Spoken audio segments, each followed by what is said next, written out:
All right.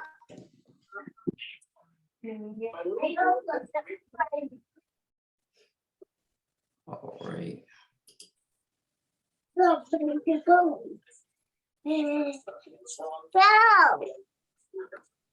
All right. Brother Nassim, can you see me? Yeah, I can see you. All right. All right. All right. Assalamu alaikum. This is Brother Rashid. And we are going to start. See if I can. Well, I look at my salam, Pt.2. All right. Let's see if I can get this.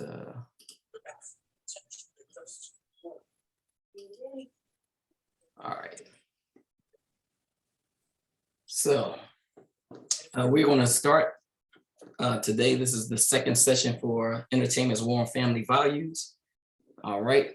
And we're going to start off first with the Fatiha. A'udhu billahi minash shaitanir rajim. Bismillahir rahmanir rahim. Alhamdulillahi rabbil alamin. Ar-Rahmanir Rahim. Maliki yawmiddin. Iyyaka na'budu wa iyyaka nasta'in. Ihdina siratal mustaqim. Siratal ladina an'amta alaihim. Ghayril maghdubi alaihim waladdallin. Ameen. Ameen. All right. So in the name of Allah, most gracious, most merciful, all praise and thanks are due to Allah, Lord of the worlds, Master of the Day of Judgment. Thee do we worship, thy name we seek. Show us the straight way, the way of those on whom thou hast bestowed thy grace, not the way of those whose portion is wrath and who goeth astray. All right, so we started this, and I first want to, before I begin, let you know that the subtopic, Brother Nassim, can you mute your, oh wait a minute, I can do it. All right. Wait a minute, see. All right. So the subtopic is the time and what must be done.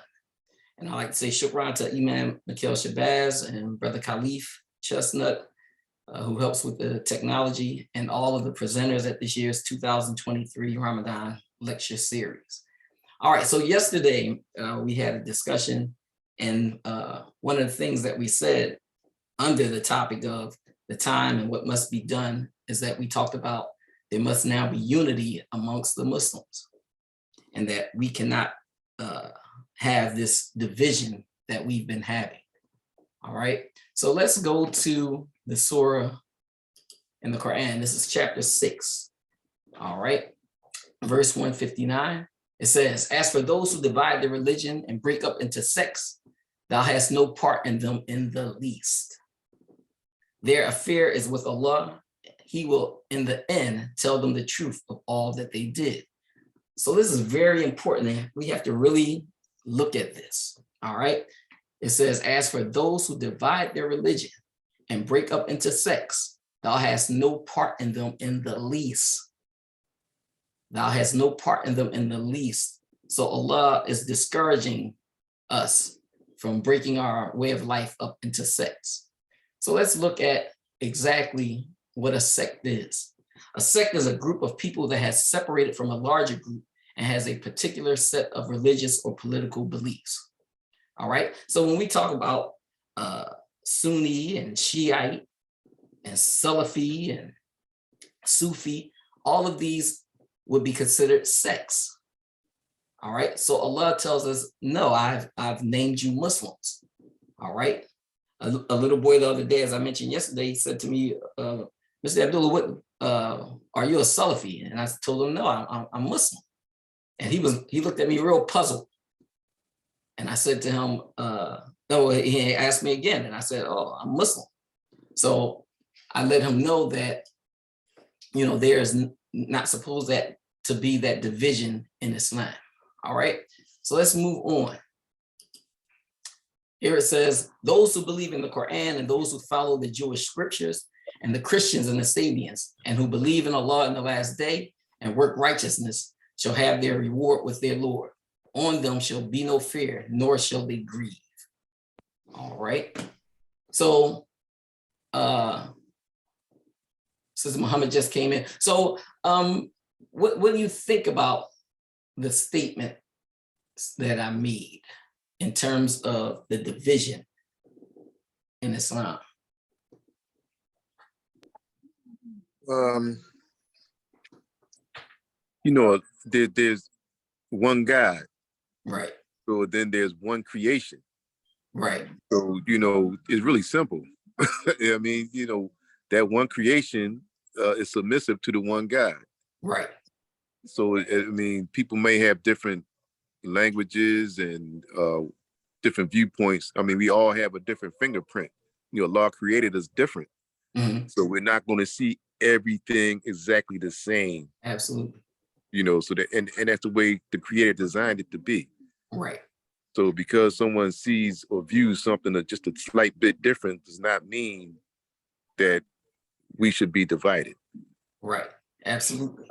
And the thing is that we need to work with the other believers in terms of fighting against this system.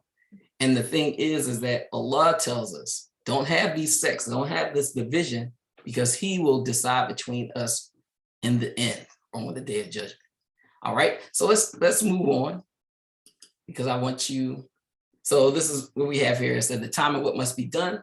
We must end the division in the Muslim community, unite with other believers to fight against the unrighteous onslaught of this wicked system. Allah tells us that we should work together and that he will judge between us in the matters in which we differ on the day of judgment or in the end. All right, so here's an example I want to show you. All right, check this out. It says Christians and Muslims unite to fight sexually explicit material in school libraries. All right, but listen to this. This is very interesting, but it shows you the power of unity. Really interesting story out of the Washington Post. This is a report from Michigan. The Washington Post reported that Muslims and Christians are teaming up in Michigan to protest the creepy LGBT curricula in the schools.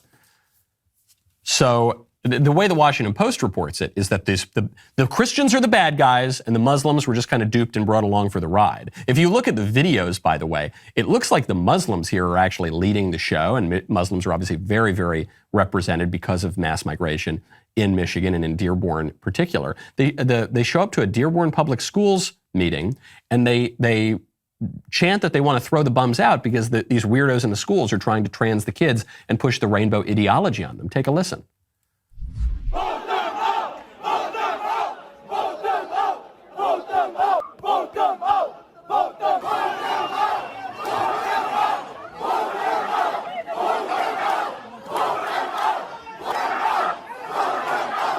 Vote them out, vote them out. Now, as far as I can tell, every single person in that room is a Muslim. I don't see anyone that looks particularly Christian there at all. But the Washington Post has to frame it. They can't frame it as the Muslims or the bad guys. It always has to be the Christians. And remember, he's looking at this from the perspective of a Christian.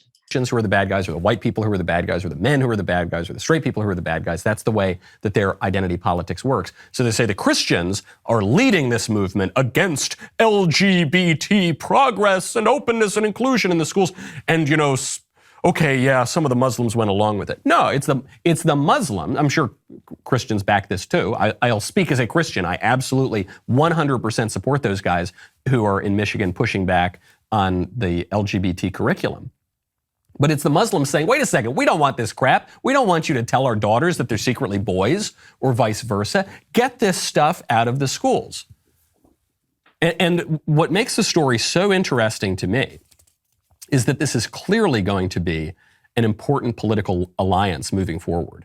And it's a major shift. In the early 2000s, after 9/11, you did not exactly see the Christians and the Muslims teaming up in American politics.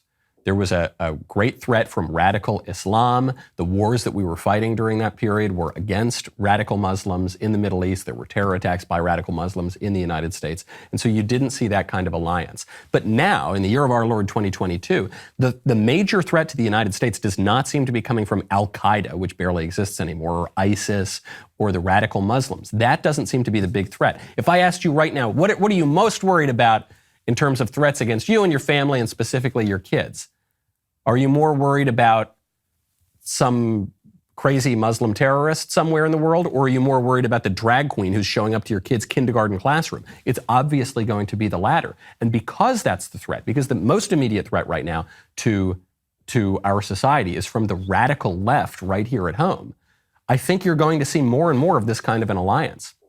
Religious and conservatives, Christians and Muslims and Jews and just normal people who are even, perhaps even somewhat vague or agnostic in their religion, but they prefer a kind of traditional moral order.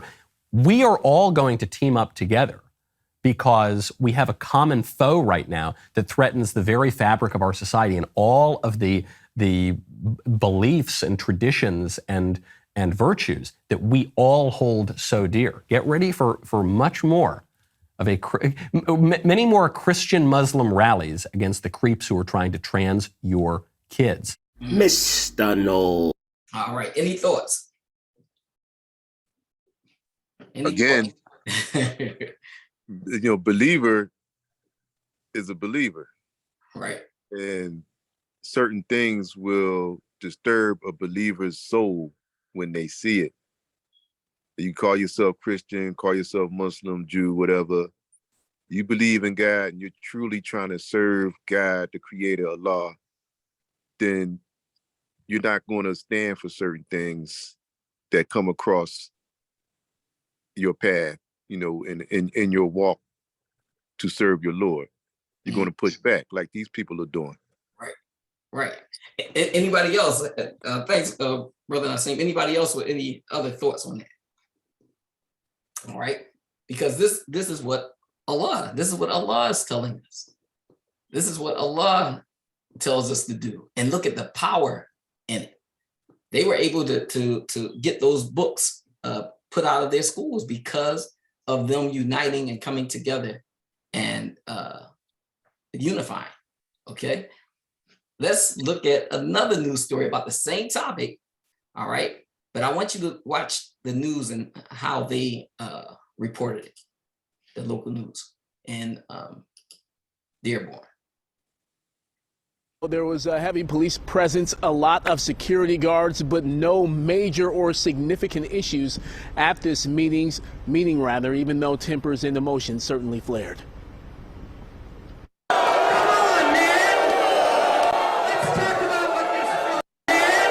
But look at this poster and look at what some of the stuff, this is from the books that were being put into their children's libraries, okay?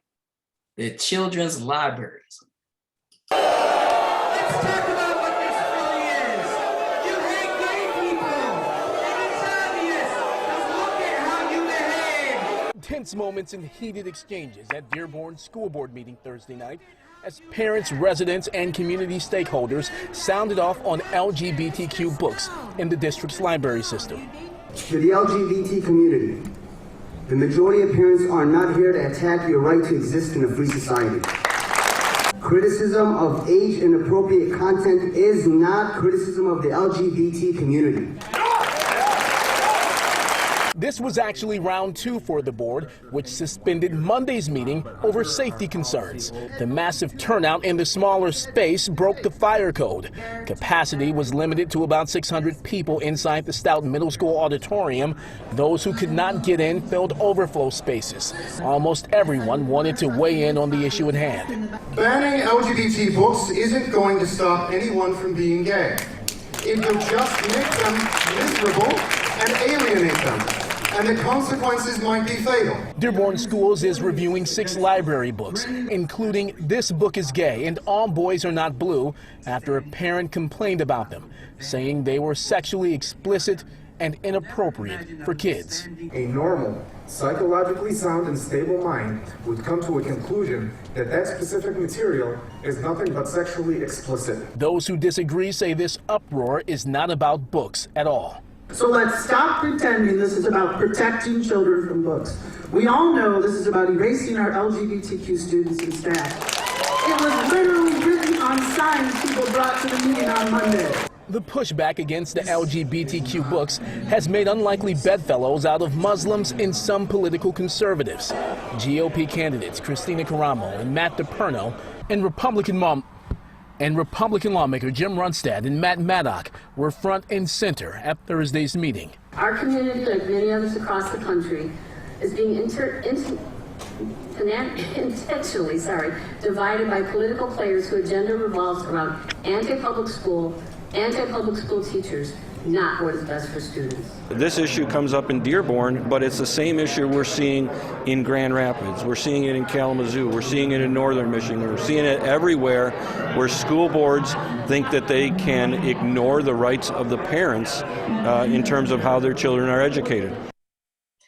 And the thing is, in this report, it took them a long time to talk about the presence of the Muslims and the Christians and them working together. All right. So it's very interesting how the media kind of plays these games, because in the other report that the other guy had from the Independent News, he talked about it right away. The unity between the Muslims and the Christians on this subject matter. All right. Very interesting. Anybody else have anything they want to add to that? All right, so let's move on. And we're going to go to this. I want you to see this scene. This is Steve Harvey, and I want you to listen to him carefully and what he says in this piece. All right. Well, there was a heavy police presence.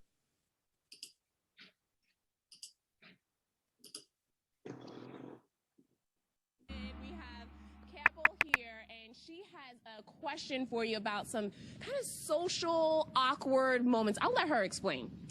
Hi, Steve. Hi. So Greensboro has a lot of museums, but it has even more American history buffs. Problem is, I'm not one. Whenever I'm in circles of people talking about history, my eyes get wide and I panic. I pray that no one will ask me about historical topics. So what I do is I just avoid eye contact and I head straight to the bar. But I need a better strategy. What should I do if I find myself in a conversation with a history buff that goes over my head? I want you to look right at the person and do this right here. They ask you something about the past. You say, I don't really care for slavery.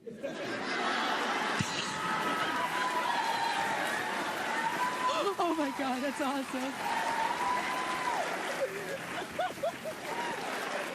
Yes, oh my God.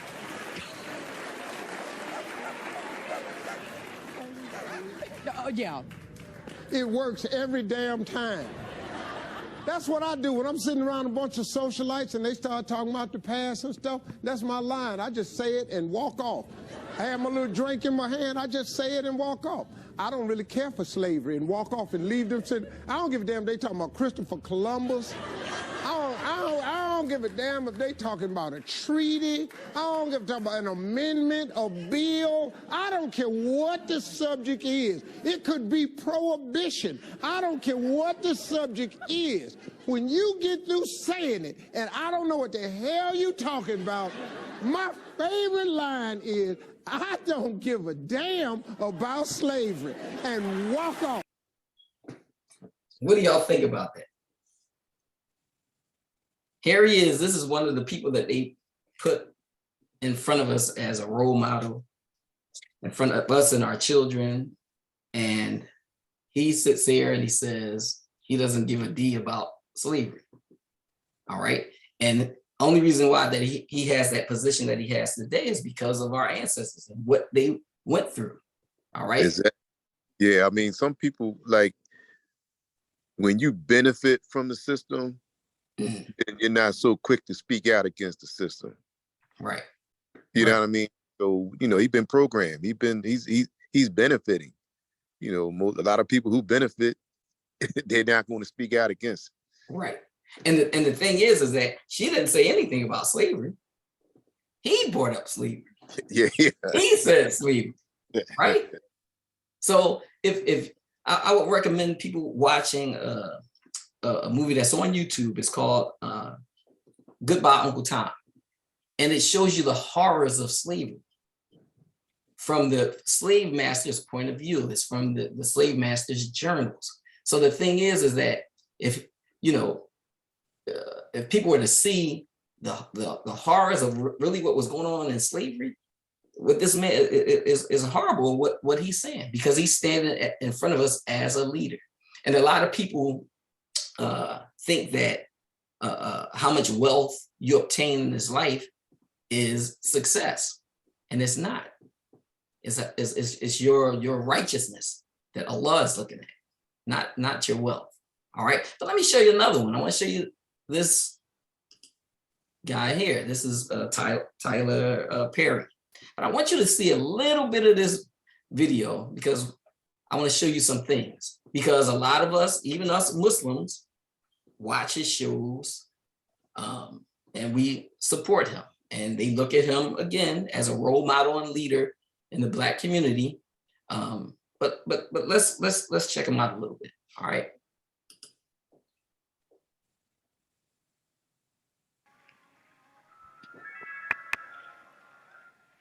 Would you come tell what the Lord told you?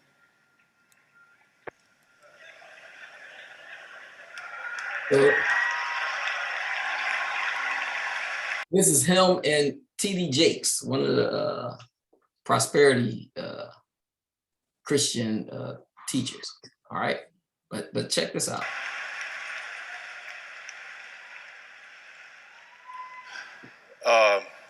God bless you. It's caught me a little off guard, Bishop. A couple of, what was it, 3 or 4 days ago? 3 or 4 days ago, I called. I was at Manpower and being blessed. Wrote my check out. I said, you know, I didn't have my checkbook when I got to Pastor White's. When I got to a woman that I loosed the night before, and Pastor White said, you know, write a check for $113,000 for those of you who can. Write a check for $113 for Psalms 113. And I wrote a check for $113,000. And I admit, my intention was to just leave the check and bless God. Because see, I love to give. I've been a giver all my life. And when people have given to you and sown into you, and God has touched them and given you favor, because see, when you have favor with, come on somebody. See, they don't understand it where I come from. They don't understand it in Hollywood, but I'm going to tell you something about the blood of Jesus.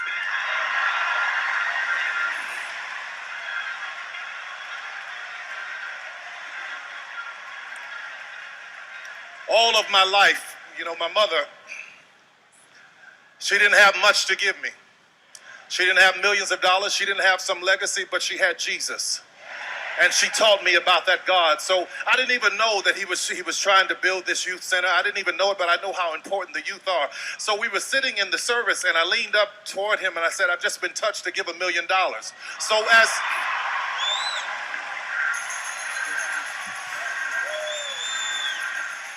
So when you got up here and you said $1 million, I said, God, I don't know what you're doing, but I know I heard your voice.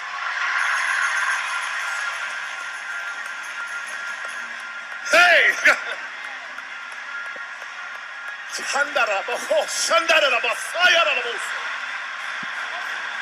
So he professes to be really religious, all right? Really into Christianity. But let's analyze some things, all right? First, you have this. This is his alter ego, and this is how he really became popular, all right? Through this character that he portrayed, Medea, all right? This is him with his side-by-side picture, all right? But now, what he's professing, let's look at what his religion says. It says in King James Version of Deuteronomy, chapter 22, verse 5, the woman shall not wear that which pertaineth unto a man, neither shall a man put on a woman's garment, for all that do so are an abomination unto the Lord thy God. All right, so clearly going against the word of God that he professes to believe in, all right? And my thing is that why couldn't he get a woman to play that role? All right, but let's look, let's go on. What is an abomination? Abomination, anything abominable, anything greatly disliked or abhorred, intense aversion or loathing, detestation. All right. A vile, shameful, or detestable action, condition, or habit. So this is what Allah, is saying about, people that are going against the natural way. All right. And you got to remember that there's a lot of programming going on. A lot of programming going on. People are watching these things, our children are watching these things, and they think this stuff is okay. All right. But let's move on, because I want to show you, I can't even show you some of the stuff that's in some of his television shows, because he has a whole slew of television programming that's on, and it's not of God. All right. But let's look at, just show you a little teeny bit. I can't show you much of this, but I'll show you a teeny little bit of this, and you can see where I'm going with this. All right. But this is some of the type of things that he's putting in his programming.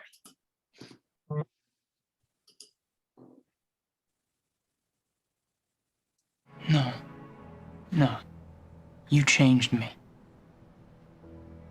I mean, look at me helping you. Yeah, look at that. I'm surprised that you did, to tell you the truth. Yeah, so am I. I didn't think you would do that. Why? I mean, I won't say anything about you, right? About what? I mean, so this is actual, it goes into a homosexual scene. And he's going totally against what he says he believes, that he practices. And he has a lot of this type of programming in his shows. And people are eating it up. And like I said, it's not just Christians, it's Muslims too, that are watching these shows. All right. And it's normalizing these behaviors to our psyches. All right. But let's move on. What is the Greek? Oh, did somebody want to say something about that? Yeah, I had a comment real quick. Go ahead, good brother. And I'm sure like people seeing him give $1 million, it makes it seem like, he's doing a good thing. But if I rob a bank and kill 2 people and give $1 million to a food bank, I don't think the creator would accept that as a good deed. That's just my thinking. Right. Right. Because of the way the money was made.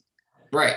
Same circumstance here. You putting out this garbage, you're benefiting from it, and you paying out that ill-gotten money by going against the creator's laws. I don't think there's a whole lot of blessings in that. I could be wrong, but that's just my opinion. Absolutely. Absolutely. Anybody else have a comment?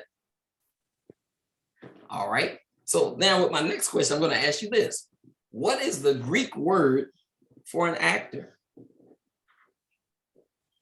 Oh, I don't know. All right. This is the Greek word for an actor. Let me show you this.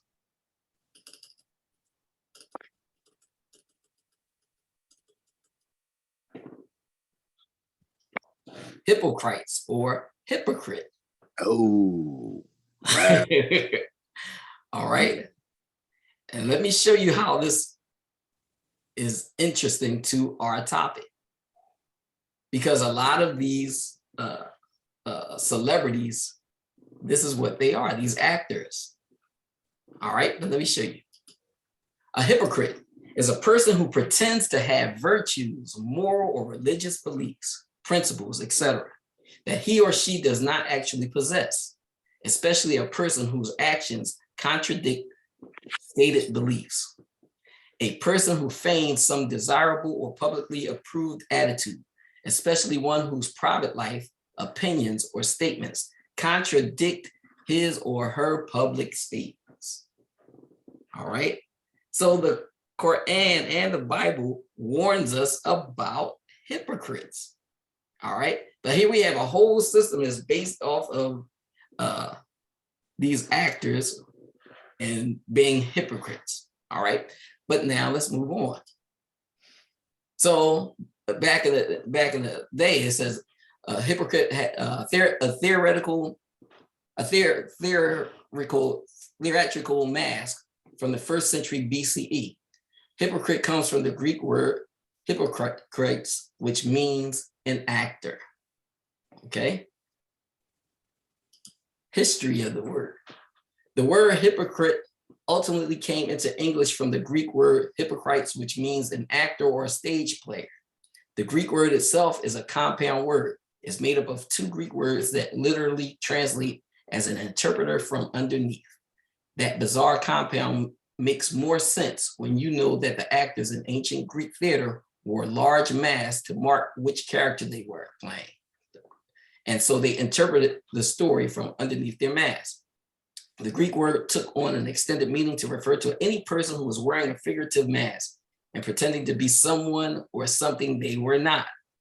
This sense was taken into medieval French and then into English, where it showed up with its early spelling. In 13th century religious texts, to refer to someone who pretends to be morally good or pious in order to deceive others. All right. But then let's look here. It says, the Quran says in chapter 3, verse 167, they say with their mouths that which is not in their hearts, and Allah knows best what they consider. Another verse, a quote from someone that says, characterize people by their actions and you will never be fooled by their words. Characterize people by their actions and you will never be fooled by their words. And it goes back to that story in the Bible where Jesus tells his disciples that there'll be many false prophets that will come. And they asked them, they said, well, if these false prophets are coming, how will we know, if they're of righteousness? And he says, it's by the fruit that they bear. It's by their actions that you know. All right. Because anybody can say anything, but it's their actions that tell us who they are. All right. Let's move on. All right. In the Quran, chapter 2, Surah Al-Baqarah or the cow, verse 204, it says, there is the type of man whose speech about this world's life may dazzle thee, and he calls Allah to witness about what is in his heart. Yet is he the most contentious of enemies. The Bible says in Matthew chapter 15, verse 8, this people honors me with their lips, but their heart is far from me. All right. So the scriptures are letting us know, we have to look at some of these people and be able to decide that they are not, walking that righteous path. And we're allowing them into our homes to influence us and our families. So we got to be very careful in what we watch and what we bring into our homes. All right. I always liken it to the vampire. The old vampire lore would say, in order for a vampire to enter your home, you had to invite it in. So when you look at all of these things that we're inviting into our homes, they're sucking the morals and values out of our homes. All right, so let's move on. This is from Netflix. And Netflix, a lot of children watch Netflix, okay? A lot of children, a lot of adults watch Netflix, but this is from Kevin Hart. This is from a Kevin Hart movie called Me Time. And he had so many scenes in this. And I mean, they are almost demonic when you see these, but this guy is in front of us and a lot of children look up to him and, you watch and learn from it. All right. But listen to this. Watch this. We were driving down to Redondo. We missed the exit. We were going to go play mini golf. We just kept going all the way down to Mexico. You got to do that, right? Huck, man, I would love to to talk, but I can't, dude. I gotta get the kids ready. I'm about to get out the door. Got a big day of volunteering at school, so. You remember we went down to Mexico for my Pt.2 and we were looking for the donkey show? Yeah, I'm with the kids, huh? Dad, what's the donkey show? Nothing you need to know. We found a donkey on the side of the road. Hand to God, biggest P-E-N-I-S I have ever seen. Okay. What did he spell? He spelled penis. Hey, boy, what are you doing? It's not a swear word. Dash is right. It's not a swear word. It's a body part. I know exactly what it is, Huck. I got one. Do I have one? No, you don't. In life, if you chose, at some point you wanted one, you can get it. It's complicated. Yeah. You hear this? Terrible. Do you terrible? Terrible. And they're using him to push their agenda. And a lot of these people, they as long as they're feeding their families and as long as they're making out well, they don't care what they're doing to the community. Right. Look at the DraftKings commercials he's doing now. Right. He's all over the place. Gambling. So many people, their lives are ruined because they're addicted to gambling. Absolutely. Absolutely. Great point. Great point. All right. But this is the game that's being played. Another word for a television show is a television program.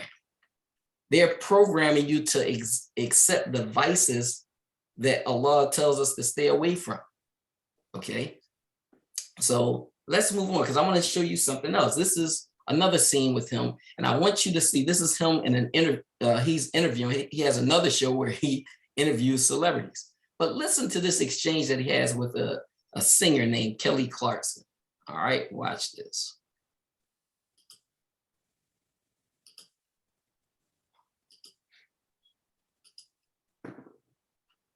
Oh, okay. So this happens a lot, y'all. This happens a lot. They are blocking things on YouTube. Things that kind of touch a nerve.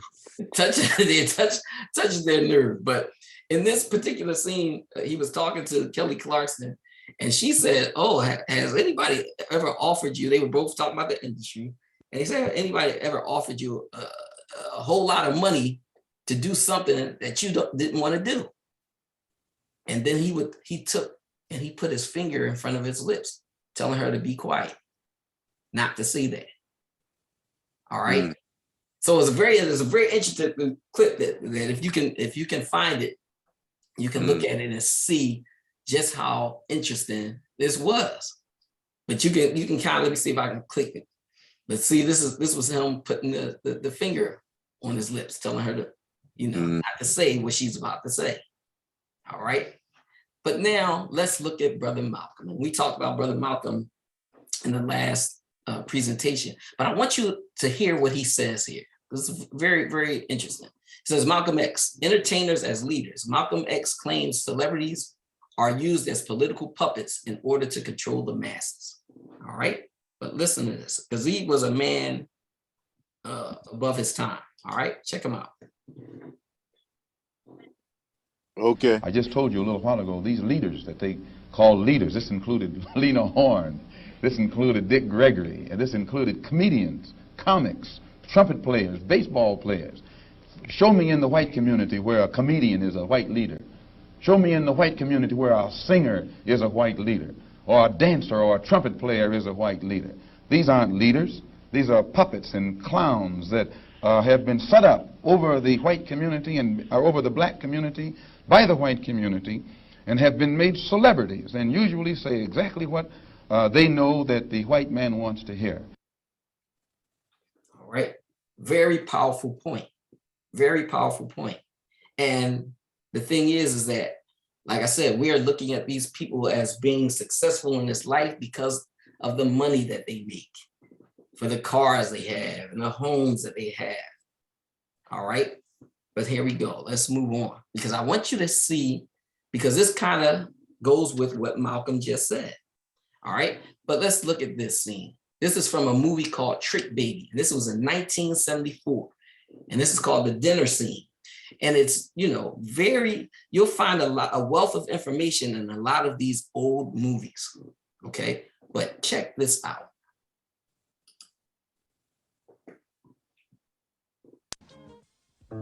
It's you liberals who have lifted them up, Howard. Paul, you conservatives make a mistake. You can't afford to strangle hope in people. Without hope, people become dangerous. No, Howard, you liberals have let them invade our society. You give them jobs, political jobs. Paul, you missed the point. It's only the smart ones we move up. That makes it even worse. No, we have to move them up. If we leave a smart one in the ghetto, he might develop into a leader against us.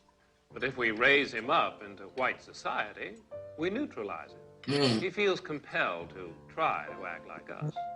He loses his identity and his racial anger, if he has any. He becomes alien to his brothers. They realize he sold them out and they grow to hate him. He becomes worthless to them and safe for us.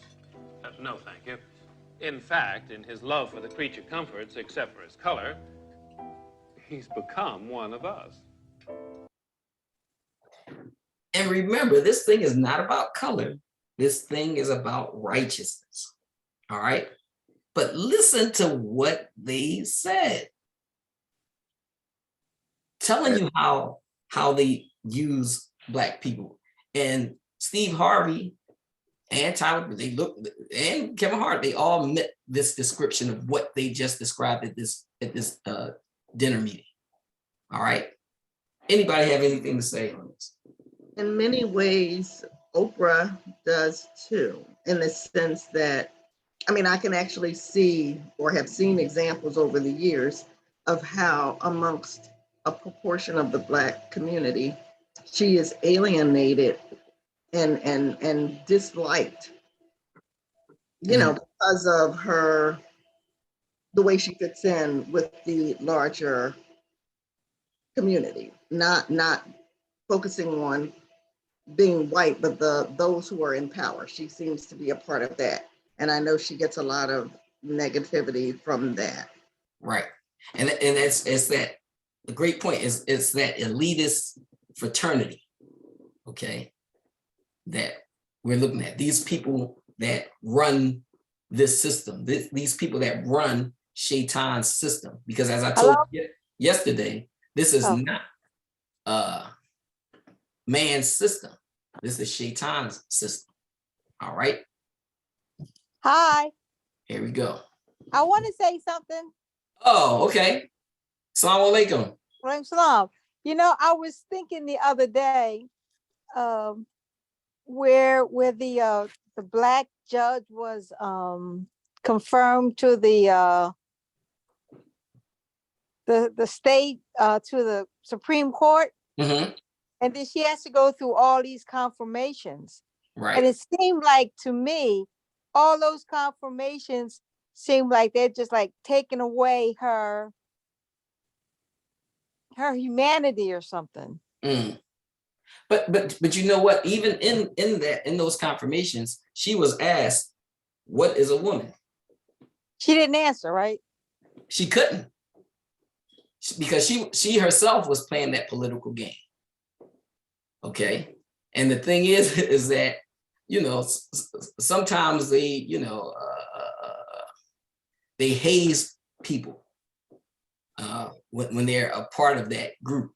But the thing is that she wouldn't describe what a woman was, because she had to play that political game.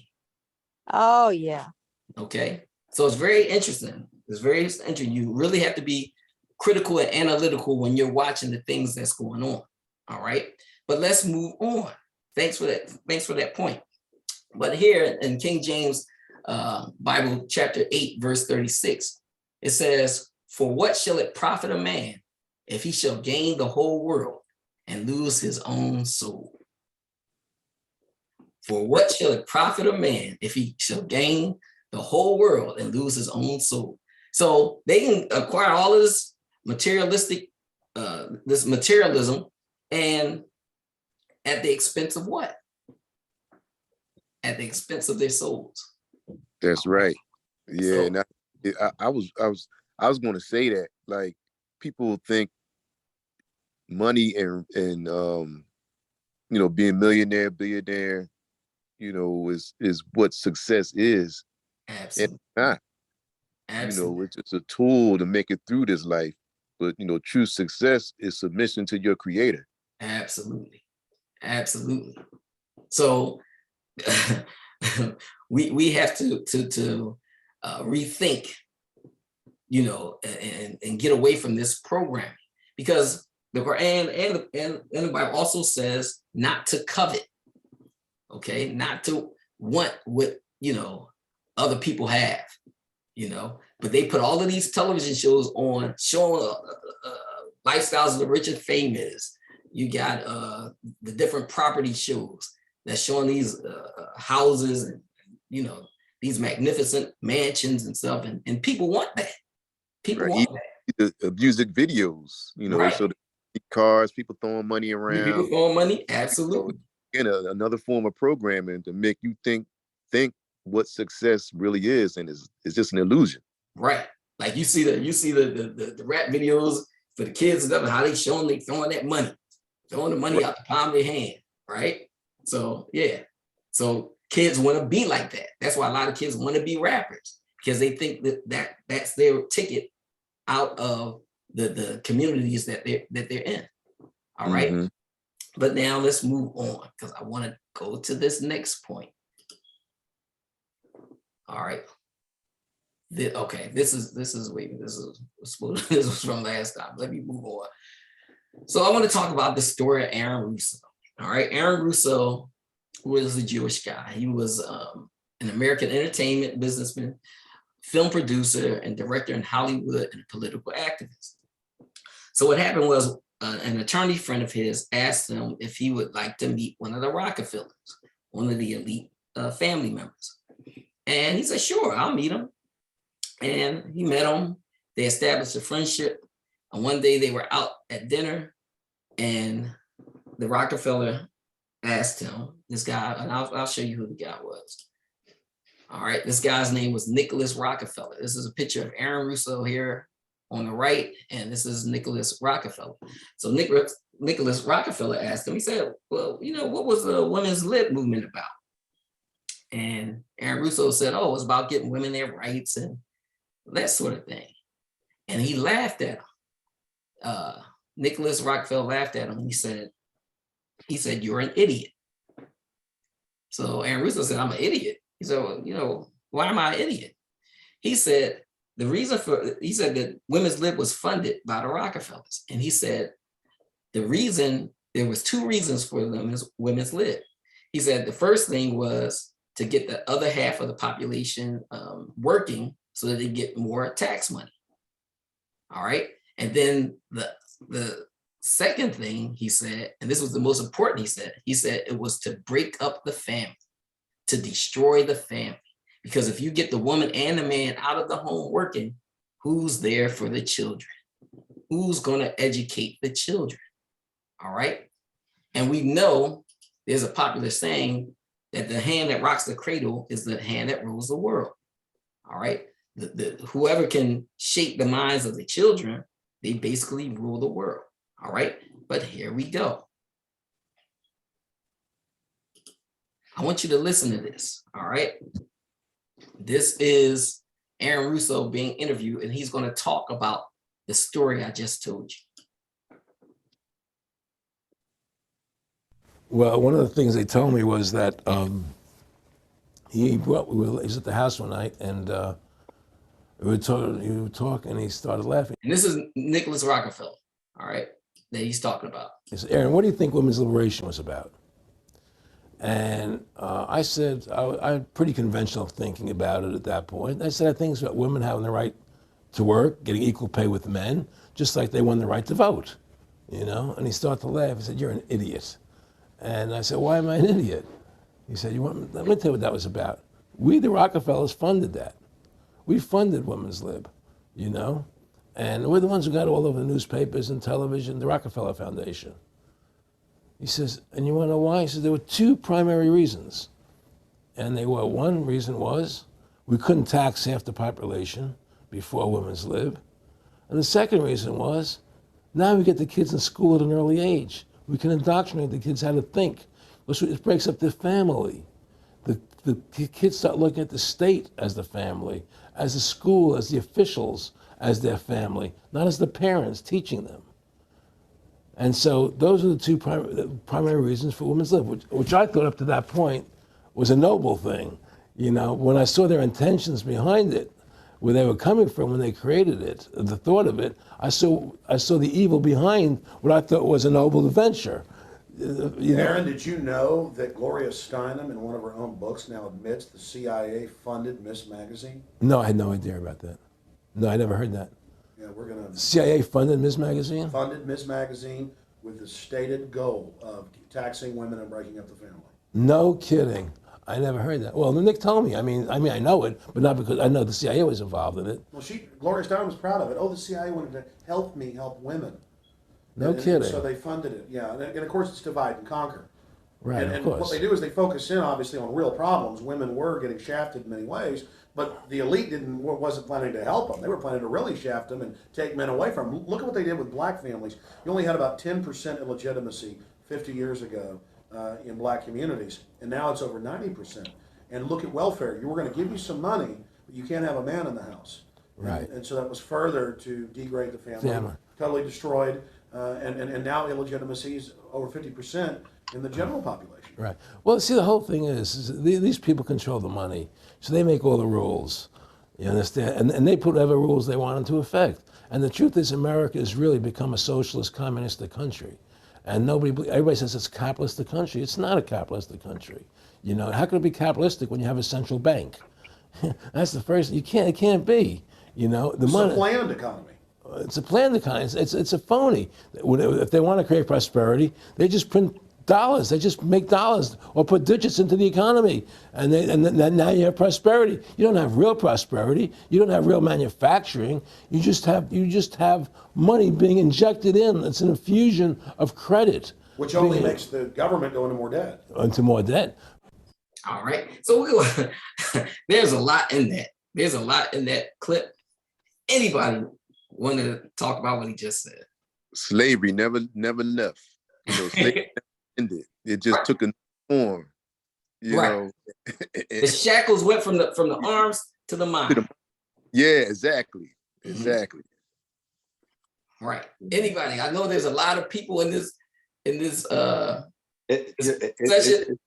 It's really a lot to take in to know that there are people, you know, just reading it in Quran this morning, right? There are people that when they say they believe, but when they get with their friends, you know, that are like them, they plot, they plan, and they do things, you know, to against the people that they believe that, you know, they say the rich see religion as a tool to manipulate the fools. They say, yeah, right. They say the opioid of the masses. Right. They say. Right. Right. Excellent point. Excellent point. All right. And the part where he talked about how the welfare and how a man couldn't be in the house. Mm-hmm. Right. That goes back to that old movie, Claudine. You know, people talk about that movie, Claudine. All right. So let's move on. All right. So one term was good brother. Before you move on, I think everybody should think about the way the Black community was a few decades ago. Mothers were in the home, and our children were pretty much in order. I'm going to say there were those who strayed, but you didn't see what you're seeing today, which is like children typically learn nurturing and stuff like that from their parents. Absolutely. Right. Parent. Now you see the lack of humanity and empathy and compassion because some of them aren't getting it because they don't have a parent raising them. And that's what they were talking about. Get the women out the home. You'll have both parents out the home. So then we can put our beliefs and morals and values into those children through school and through television programming. And just the mere fact that we, you know, how they packaged it in such a way that, you know, given, like he said, women are being able to work, but no, that's another tax income source for the government. Right. And and then like the sister said, like, yeah, my mom stayed, she worked from, she babysat, she worked from home. I came home every day for lunch. And from 1st to 6th grade, I came home for a day every day for lunch. Right. Absolutely. So now let's continue to look at and dissect this plan, because the only way that you can begin to go to fight against this plan is to understand it. You have to understand this system. So here, let's move on. It says inculcate. All right. And inculcate is in relation to indoctrinate. It says to implant by repeated statement or admonition, teach persistently and earnestly, usually followed by or upon it. To inculcate virtue in the young, to cause or influence someone to accept an idea or feeling. So this is what's happening. They're inculcating people. Okay, let's go on, because now the system made an excellent point. Go ahead, good brother. That puts me in the mind of how they're forcing on us the whole idea of the LGBT community. Excuse me, that community. How they're trying to subtly teach it in schools as if it's something that we should be accepting of. Right. Now think about it. The parents are out of the home and they're working and stuff, and these ideas are being pushed into the children, and a lot of parents don't even know. Yeah. Okay. But now, and a lot of parents, what they do is they come home, they're tired from work. All right. So they want a little bit of time to themselves. So what do? They tell their kids to go get on their iPhone, go get on their iPad, go watch television. Does he know it's me? Hi. Hey. Hey, I want to say something also. Go ahead. They subtly put these ideas like 2 women, 2 men. They put it in commercials. They put it. They just subtly just sneak it in. They just subtly sneak it in, and so then you might, well, not me, but you might think that it's okay because they like a subliminal thing. Absolutely. Well, there was a guy, his name was Alan Watt. And what he said was that a guy from the CIA had said that he told him to never watch the television. And he said the reason, because it's the greatest indoctrination tool ever devised. So the thing is that they keep showing you things over and over and over again, because that they know that we learn from repetition. How do you learn? How do you learn your multiplication tables? How do you learn your surahs? Through repetition. How you learn a song? If I'm playing it over and over again on the radio. All right. Again, like I was saying yesterday, like any other older people in this conversation, what's on a Big Mac? 2 beef patties, special sauce, lettuce, cheese, pickles, onions. I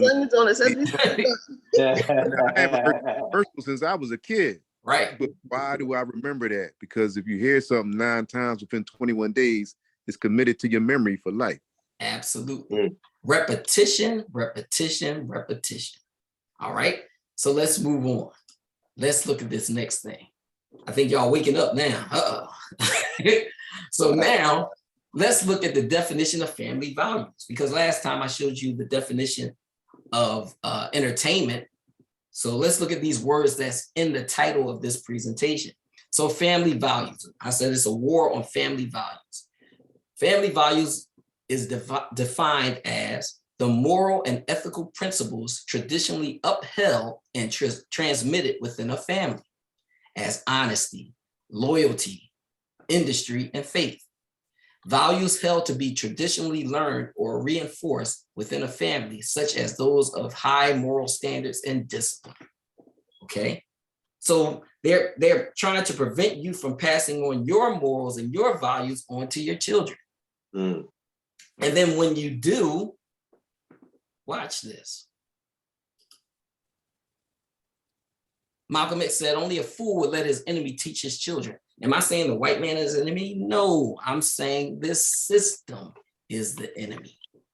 Shaitan is our enemy. This is the system that we live in. We live in Shaitan's system. So why would we allow our enemy to teach our children? All right. As you can see, the system rewards people for going against the creator's laws. Absolutely. Absolutely. All right. But now let's continue. Malcolm also was quoted as saying, when you put the education of your children in the hands of your enemy, your children will become your enemy. Your children will now argue with you, saying that you're wrong, right? Saying that you're not being compassionate. You're not being accepting to people. All right. But watch this. Because now here's what the Quran says. In Surah 46, verse 17, it says, but there is one who says to his parents, fie on you. Do ye hold out the promise to me that I shall be raised up, even though generations have passed before me without rising again? And they too seek Allah's aid and rebuke the Son. Woe to thee, have faith, for the promise of Allah is true. But he says, this is nothing but tales of the ancients. Right? That they don't believe it. They're being taught through this programming not to believe in God, not to believe in the creator. All right? Not to believe in the Almighty. All right? This is what they're being taught through television program. I've seen television shows for kids that, well, kids are watching it, that talk about there is no God. Cartoons saying there is no God. And later on in this presentation, I'm going to show you more of the things that they're putting in this program. All right. But we'll get to it. But let me show you this. In schools, they have like different websites that a kid can go to. But when they go to these websites, they have these commercials on before the kid can play the game that they want to play, before they want to play the math game they want to play, before they want to play English reading or a scientific little game. All right. But look at this. This popped up on the screen. Am I gay? The LGBTQ quiz. Love is love. Want to know which of them you and your partner look like. Okay. Just popped up. All right. Now let's move on because I want you to see this. This is the type of books that are being put into children's school libraries. And this is what happened when we talk about that other. Well, these parents don't just want individual books pulled off the shelf. They want the entire Katy ISD book approval and review process to change. They want Katy ISD to audit every single school library. It was pervasive throughout that whole book. Tonight, parents in Katy ISD read aloud passages from books that are too graphic to air on local television. It is straight up too graphic to air on local television. However, it's in your child's library. Wow. Porn. It is a book about 2 ninth graders. Still, one by one, half a dozen mothers and grandmothers read from 6 different titles. All of the books, they say, are found in Katy ISD high school libraries. I knew the dangers of raising kids in a digital world and all the sexual and pornographic content.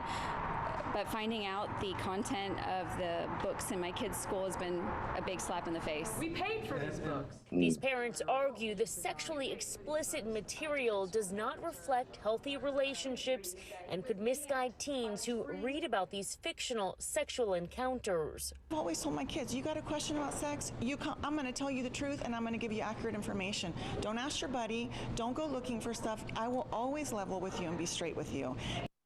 In the past, it was the parents who were responsible for teaching their children about sex, right? Not every kid has that. In fact, I would guess that most kids probably don't have that. And it's really important for us to be protectors of the kids that don't have that. The group doesn't want KDISD to just look for individual books. Instead, they're seeking large-scale action. We need an audit of the library. We need an audit. They're What you seeking looking for? large-scale action. We need an audit of the library and for pornographic and sexual content. KDISD to just Look at the room. Look at the room and look at all of the empty seats. Yeah. Right. And this just caught my eye just watching this. But this is what it is. People are so caught up with trying to live life. Yeah, I was getting ready to say that. Yeah. That they can't even attend these meetings and see what horrible things are being put on the children. Yeah. Yeah, I mean, you know, so I'm that dad that I talk to my son like regularly.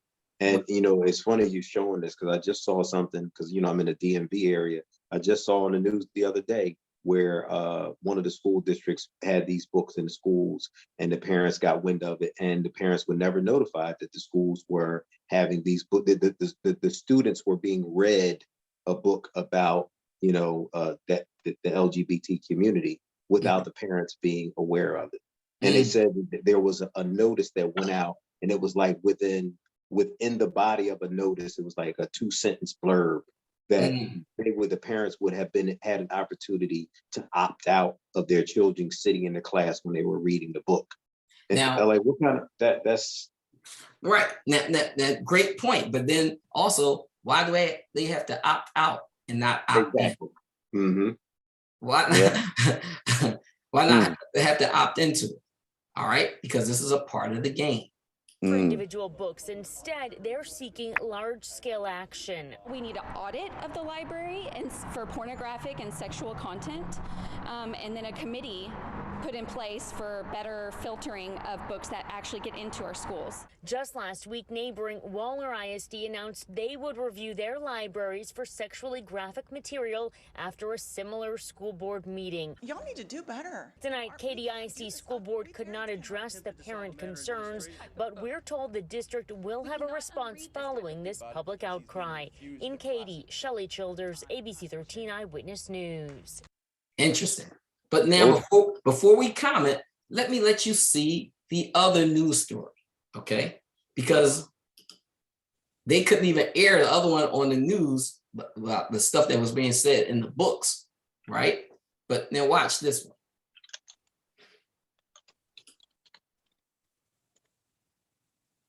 3 books that discuss LGBTQ themes are off the shelves at Waukee high schools. The school says the books are under review after parents claim they contain unsuitable content for students.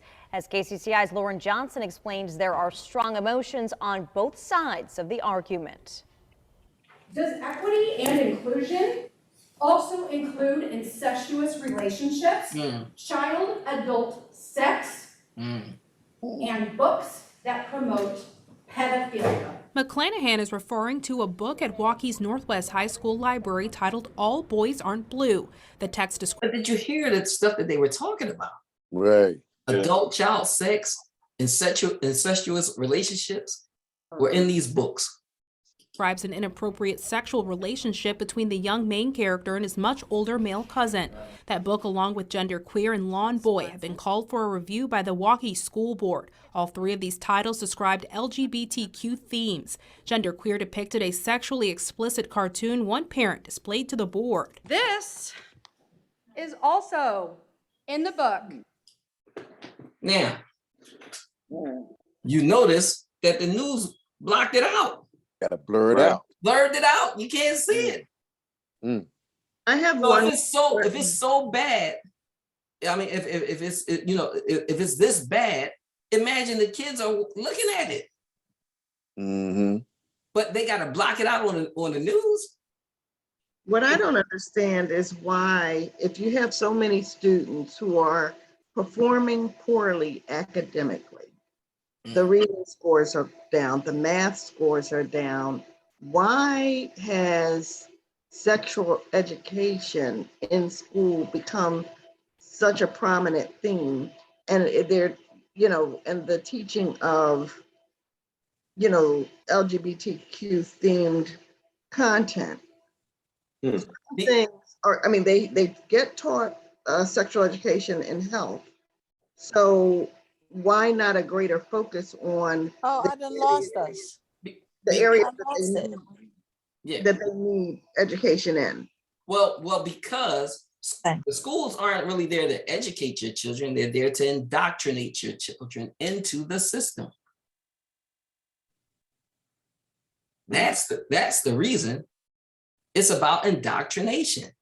It's about inculcating them into the system.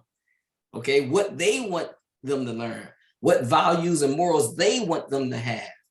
They want to control their perception. Because when I can control your perception, I got you. All right. Genderqueer at Northwest High School, available for children as young as 14 years old. The district issued a statement to KCCI saying the titles have since been removed from the shelves for review. Once each book has been reviewed by the board, a recommendation will be made to the superintendent regarding whether or not it will return for students to check out. During that school board meeting Monday, one parent said any child can pick up these books that display explicit content, as their covers can be misleading. These books may appear innocent. However, when you dig in, you find much, much more. Genderqueer explains the journey of a non-binary asexual teen navigating their way through their sexuality. And Lawn Boy details sexual encounters the main character has with another male character. While the controversy over these two books isn't anything new, One Iowa says they may play a vital role in self-discovery in kids and young adults. It's very disheartening because what LGBTQ students and non-LGBTQ students really need in the literature that they consume and the things that they have access to is to be able to see themselves and their peers. Mowat shares it was very eye-opening for him to have access to certain materials when they were growing up. Books that chronicle the experience of LGBTQ youth can help many feel seen and valid. It's so important then to have things like shows, television, books, magazines that show and reflect not only who you are right now, but who you will be in the future. That's really, really powerful, and it can save lives. Lauren Johnson reporting for KCCI 8 News, Iowa's news leader. Joaquin joins several other districts nationwide that have brought these particular books into question. Oh, wait a minute, Joe. I hit the wrong thing. So we went to this place called Bucks County for vacation. There was so much. All right. Any thoughts? Because I know some people have some thoughts about this. Well, you know, you can't, you know, they're saying that they are able to, you know, having these books available at a young age. Well, if they're seeing, if, you know, if we had mom and dad in the house, right?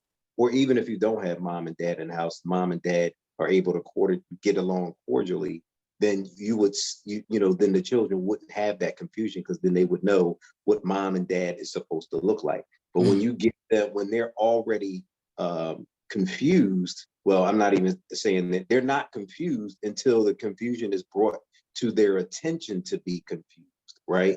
It's not, they don't really discover, you know, like my son is 11. Now he's starting to, you know, discover girls in you know, 10, whatever. But it's just like, but if you're telling them that they have an alternative choice of liking another boy, just because y'all played together and y'all connected as boys playing together, but you should now explore that as a relationship in the future. And now is like, that's wild. But I have a friend right now who because he has a very tumultuous relationship with his daughter's mother.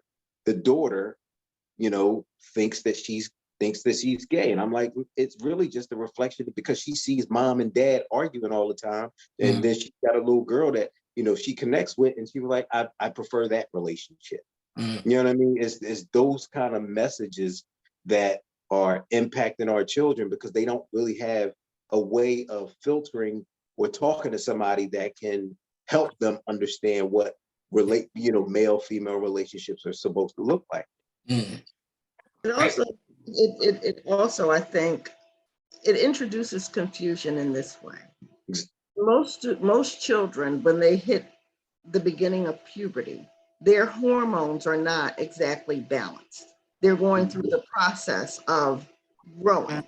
And so until they're grown, which is really the age at which they should be more appropriately engaging in sexual activity, before they're grown, they're introducing ideas and behaviors that may confuse them because of where they are developmentally. So you have adolescents, in some instances, going through gender reassignment surgery.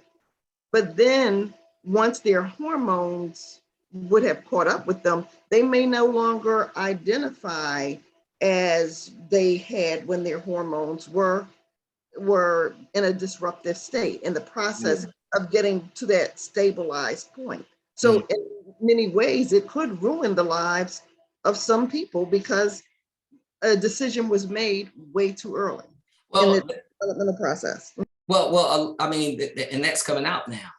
There's a lot of people regretting what they did. Yeah. All right. But let's move on. All right. So this is from a group called Advocates for Youth, and it was a curriculum that was put in schools. And this particular lesson was aimed at second graders.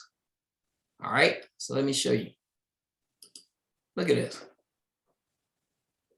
This is for second grade. Wow. Okay. They said that the second graders were covered in their eyes. All right. But this is the stuff that was being put in front of them. Okay. And they had to label the parts. Why would a second grader need to see this? Right.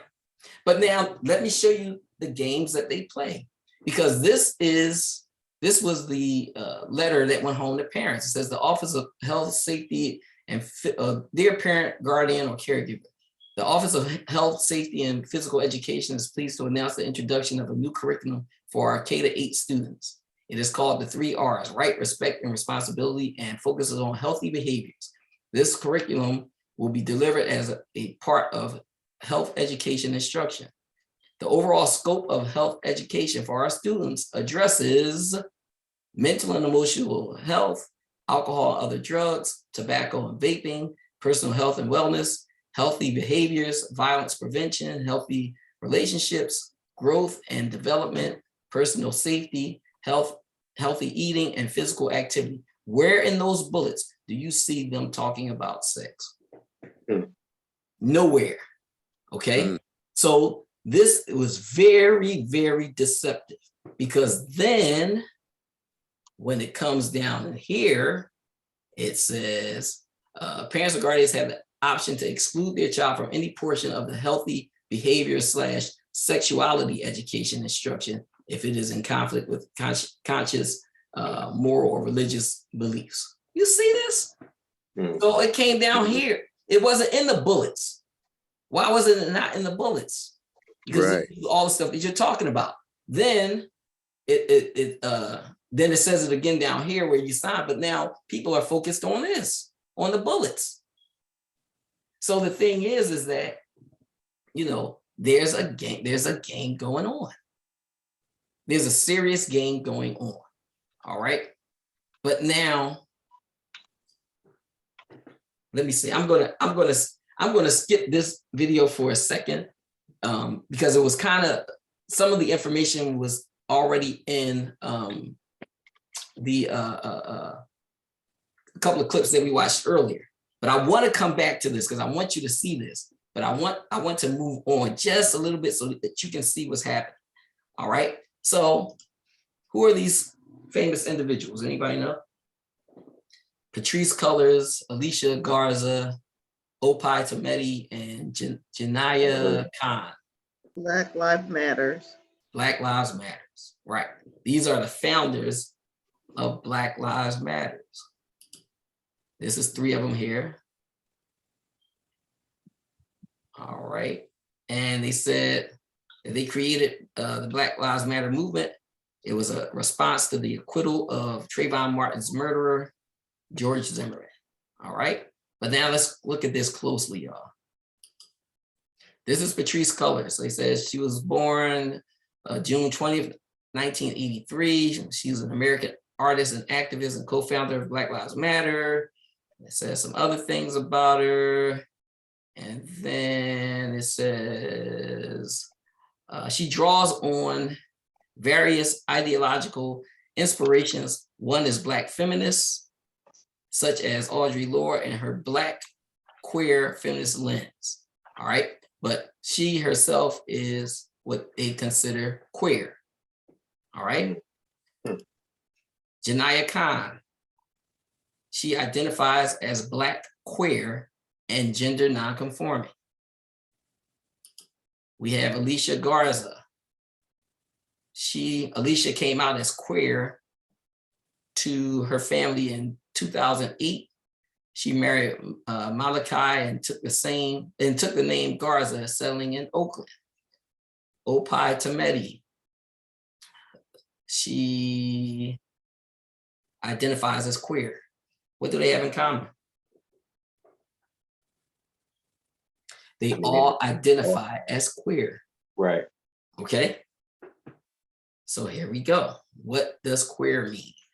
Queer means it's a term used to refer to a person who is gay, a person whose sexual orientation or gender identity falls outside the heterosexual mainstream or the gender binary. All right. So I put this up here, Trojan horse. What is meant by the phrase a Trojan horse? The Trojan horse is a story from the Trojan War about the subterfuge that the Greeks used to enter the independent city of Troy and win the war. Metaphorically, a Trojan horse has come to mean any trick or stratagem that causes a target to invite a foe into a securely protected bastion or place. A person or thing intended secretly to undermine or bring about the downfall of an enemy or opponent. A wolf in sheep's clothing. A wolf in sheep's clothing is an idiom of biblical origin used to describe those playing a role contrary to their real character, with whom contact is dangerous, particularly false teachers. Someone or something that seems to be good, but is actually not good at all. This is the old medical definition of the nuclear family. A family unit consisting of a mother and a father and their progeny. This is the new modern day definition of the nuclear family. A social unit composed of two parents and one or more children. All right, so this is word games. The original, a family consisting of a mother and a father and their progeny. The modern day, a social unit composed of two parents and one or more children, okay? So it's that word game play, right? Now they're changing the language. This was the curriculum that was sent out from Black Lives Matter to the schools. Black Lives Matter School Starter Kit.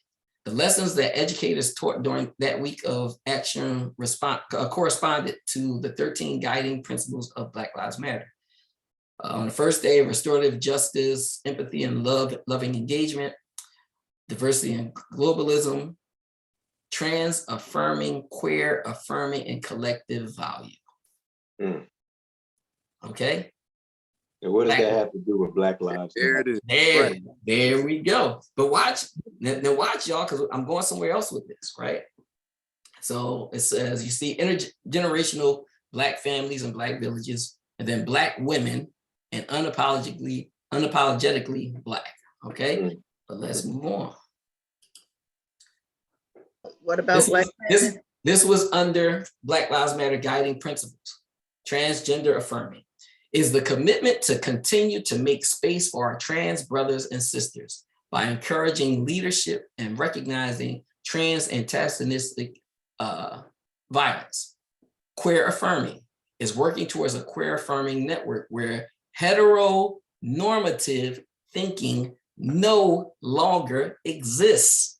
You know, the Kohan said, Go ahead. Go ahead. Well, the law says in the Quran, have you seen him who takes his desire for his Lord? And that's what these people are doing. Right.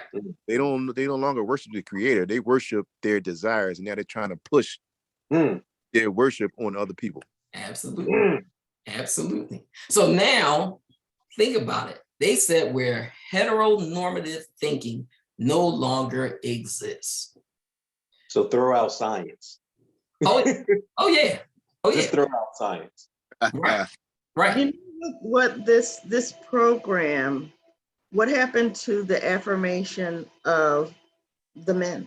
There you go. And that's what I've always said. Why, if this was supposed to be about men, why is it so much have become about women? Right? It was about Trayvon Martin and, you know, George Floyd, Trayvon Martin, and all these Black men being killed, you know, by police. And what I'm so why is it there's no focus on men? Well, as you see, the Trojan horse. The Trojan horse, or the wolf in sheep's clothing. Yep. So what they did was they took the Black movement, combined it with the homosexual movement.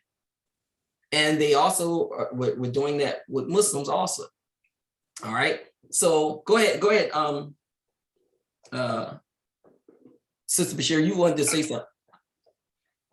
I'm just really disturbed by what's being presented, because one, while homosexuals have always existed and trans individuals have always existed, and they've always existed. However, the heteronormative thinking and the heterosexual individuals have always held a larger proportion. They always consist of a larger proportion of the population. And as the gentleman Galaxy Note 9 said, even science is largely, deals with polar opposites. So there's something in nature that affirms, hetero unity, I'll say that.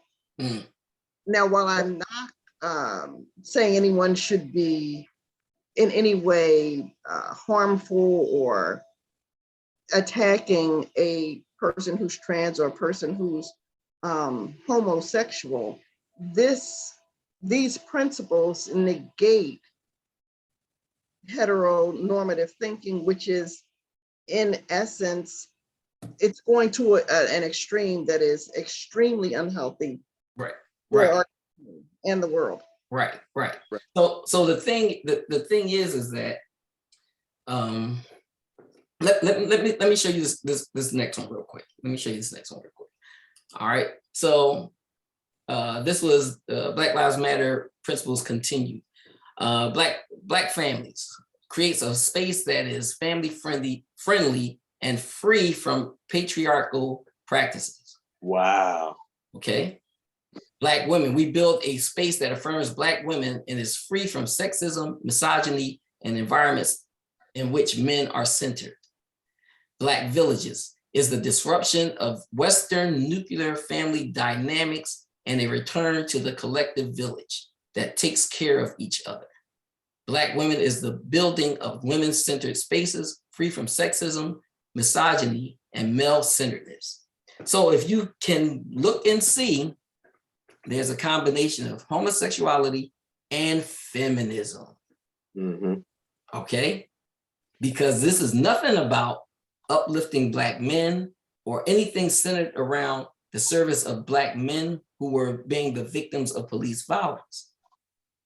A whole bunch of money was given to this organization. All right? And let me show you here. But let's first define patriarchal. All right? Of or relating to a patriarch, the male head of a family, tribe, community, church, order, etc. Characteristic of an entity, family, church, etc., controlled by men. So they want to get rid of anything that's controlled by men. This was, they said, how to talk to children about Black Lives Matter's guiding principles. Transgender affirming is the commitment to continue to make space for our trans siblings by encouraging leadership and recognizing trans antagonistic violence while doing the work required to dismantle cisgender privilege. Do you know what cisgender is? All right. I just Go ahead, what'd you say? I don't remember what it means. All right, so cisgender is people who follow the normal way, that follow, God's normal way of things. It's heterosexual. So they might as well say heterosexual privilege. But now they've given heterosexuals a new term called cisgender. All right. And uplift Black trans folk. Everybody has the right to choose their own gender by listening to their own heart and mind. Everyone gets to choose if they are a girl or a boy or both or neither or something else, and no one else gets to choose for them. All right. So the thing is that people can do whatever they want to do. But the thing is, you can't push it on everybody else. All right. Cisgender, this is the definition of cisgender. Also cisgender, noting or relating to a person whose gender identity corresponds with that person's biological sex assigned at birth. All right, so that's the definition of cisgender.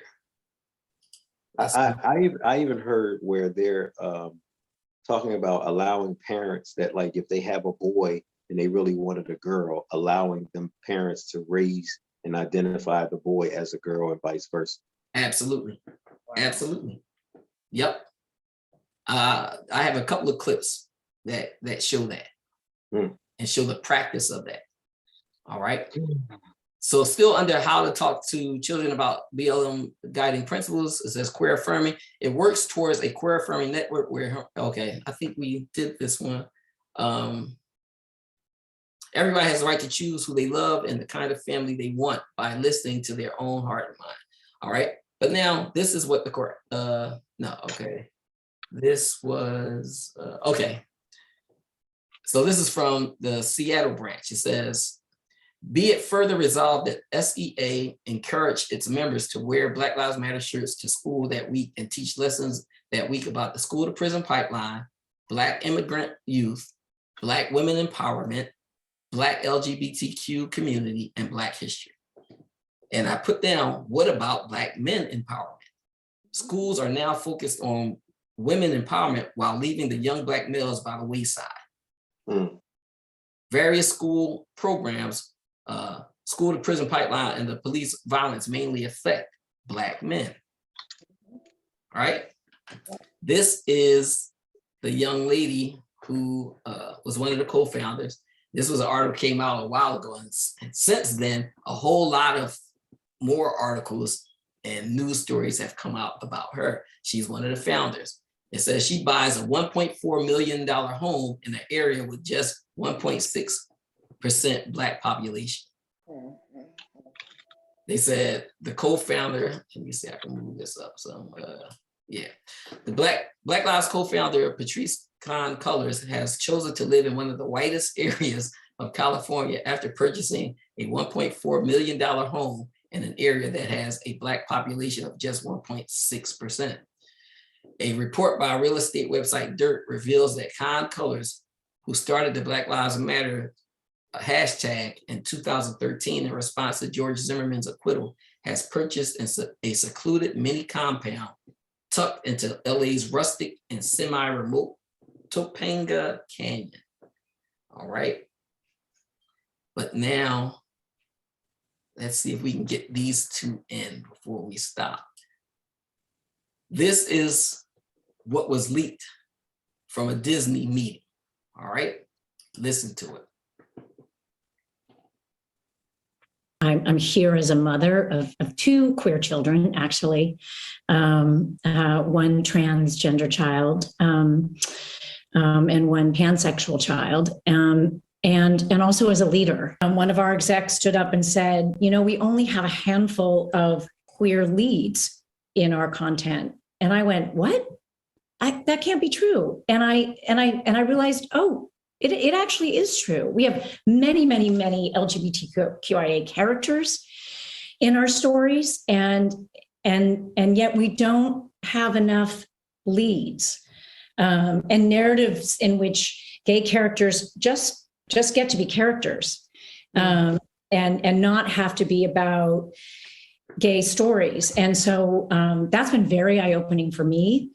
And I can tell you, it's something that I feel perhaps had this moment not happened, I as a leader and me as my colleagues would not have focused on. And going forward, I certainly will be more so. I know that we will be. And I hope this is a moment where, shoot, the 50% of the tears, sorry, are coming. We just don't allow each other to go backwards. On my little pocket of, like, you know, Proud Family, Disney TVA, the showrunners were super welcoming, Meredith Roberts, and like our leadership over there has been so welcoming to like my like not at all secret gay agenda. And I don't have my secret. Not at all secret gay agenda. Absolutely. To be afraid to like, let's have these two characters kiss. Let's in the background. Like I was just wherever I could, just basically adding queerness. Wherever I could, I was just adding queerness. To like, if you see anything queer in the show, I'm Proud Family. But like, I just was like, no one would stop me, and no one was trying to stop me. I've had the privilege of working with the Moon Girl team for the last 2 years, and they've been really open to exploring queer stories. And I'm on the production side. Part of the work that I feel like I can put in is making sure that we take place in modern day New York. So making sure that that's like an accurate reflection of New York. So I put together like a tracker of our background characters to make sure that we have like the full breadth of expression. And we got into a very similar conversation, Carrie, of like, oh, all of our like gender nonconforming characters are in the background. And so it's not just a numbers game of how many LGBTQ plus characters you have. We got the further, the more centered a story is on a character, the more nuanced you get into their story. And especially with like trans characters, you can't see if someone is trans. There's not one way to look trans. And so kind of the only way to have these like canonical trans characters, canonical asexual characters, canonical bisexual characters is to give them stories where they can like be their whole selves. Last summer, we removed all of the gendered greetings in relationship to our life skills. So we no longer say ladies and gentlemen, boys and girls. We've provided training for all of our cast members in relationship to that. So now they know it's hello everyone or hello friends. We are in the process of changing over those recorded messages. And so many of you are probably familiar when we brought the fireworks back to the Magic Kingdom. We no longer say ladies and gentlemen, boys and girls, we say dreamers of all ages. And so I love the fact that it's opened up the creativity, the opportunity for our cast members to look at that. We don't want to just assume because someone might be in our interpretation, maybe presenting as female, that they may not want to be called princess. So let's think differently about how do we really engage with our guests in a meaningful and inclusive way that makes it magical and memorable for everyone. We don't have enough leads and narratives in which gay characters just get to be characters. Why is the hill to die on to have transgenderism injected into kindergarten classrooms? Meanwhile, if we had done a bill that prohibited talking about the abuse of Uyghurs in China, Disney would have supported that legislation because they don't want to say a word about that. So it's just an odd manifestation of their corporate values that they actually do Disney cruises, Tucker, to the nation of Dominica, which criminalizes homosexuality. So they're fine doing that and lining their pockets. They're fine lining their pockets from the CCP and all the atrocities that go on there. But it's those kindergartners in Florida that they really want to have transgenderism as part of their core curriculum in school. Right. So it's interesting that you brought him up because I have people, you know, you watch CNN and MSNBC, and they were talking about how he was he was talking about not allowing Black Lives Matter conversations in school or something like that. And it wasn't about, not to say that that wasn't a part of the agenda, but his main reason was because he read in there all of the LGBTQ or that they were trying to include that as well, and that's why he shut it down. So I was like, say what you say about him. I mean, he's definitely a character, but on that one, he wasn't wrong. Right. Yeah. Right. But now, and it's funny because how they're teaching people that they can be whatever they want to be. All right. So imagine if you had a fish that wanted to be a lion, and he came up on the land to be a lion. You would see him flopping around on the ground because that is not his makeup. If you took a lion who wanted to be a fish and you put him in the water, he would drown. All right. So it's very interesting, the mentality that they're trying to put on people. But let's go to this real quick because we're running out of time. But let's go and see what the Quran says. Quran chapter 4, the women, verses 118 to 120. And this verse is a very heavy and powerful verse.